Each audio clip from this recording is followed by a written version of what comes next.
Dan langsung saja di video kali ini saya akan sharing lagi, yaitu tentang cara setting laptop komputer Windows 11 setelah reset ataupun install ulang ya. Yang pertama kita atur ukuran icon, klik kanan lalu pilih view dan pilih small icon. Selanjutnya kita akan menampilkan icon di PC, klik kanan pilih personalis ya. Lalu di bagian personalis ini silahkan teman-teman pilih pada bagian tema ya, themes. Lalu pilih ini desktop icon setting ya.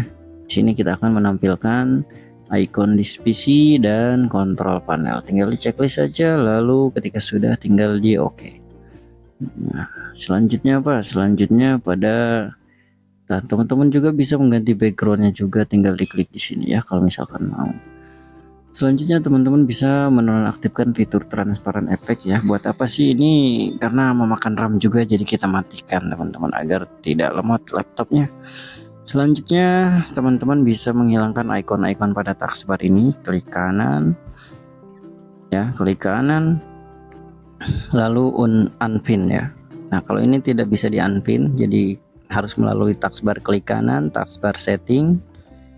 Selanjutnya di taskbar setting ini teman-teman bisa menonaktifkan Talk View, terus widget ya, atau chat bisa teman-teman nonaktifkan kayak gitu teman-teman. Nah, kita close dulu settingan taskbarnya ya. Selanjutnya kita akan mengatur tampilan file explorer ya, agar tampilan file explorernya rapi. Silahkan buka file explorer. Nah di bagian recent file ini nanti dia akan hilang ya, kita akan atur. Silahkan klik titik 3 lalu pilih option, lalu silahkan hilangkan checklist pada show lalu klik OK. Nah nanti tampilan file explorer akan rapi seperti ini ya. Nah seperti itu teman-teman. Selanjutnya ini klik kanan pada local disk C lalu show more dan pilih properties. Selanjutnya di sini pilih tool dan pilih optimize. Nah di sini berketerangan never run. Di sini teman-teman wajib untuk menganalisis lalu optimize.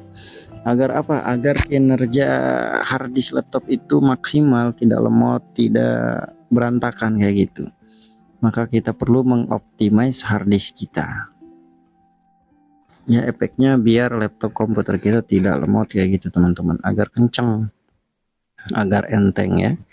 Di proses ini tinggal ditunggu saja sekisaran 15 menitan, 10 menit lah sampai 15 menit.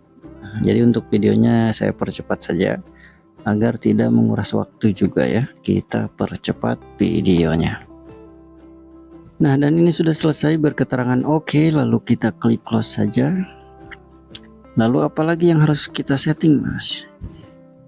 Nah di kotak pencarian ini silahkan ketik saja msconfig. Kita akan men-setting system configuration. Silahkan buka sistem configurationnya. Lalu ketika tampil sistem configuration, tampilan awalnya seperti ini, kita pilih menu boot dan kita pilih advanced option. Di bagian number of processor kita pilih angka yang paling tinggi agar apa, daya pikir prosesornya agar lebih pintar kayak gitu. Selanjutnya klik OK kalau sudah kita setting. Nah di sini laptopnya meminta di restart, tinggal teman-teman restart saja karena sudah kita settingan dan pengaturan lainnya sudah kita setting, jadi laptopnya perlu di restart terlebih dahulu ya, kayak gitu teman-teman. Nah inilah yang biasa saya setting di laptop atau komputer ya, baik itu laptop baru ataupun laptop baru di reset dan install ulang. Cukup sekian dari saya. Assalamualaikum warahmatullahi wabarakatuh.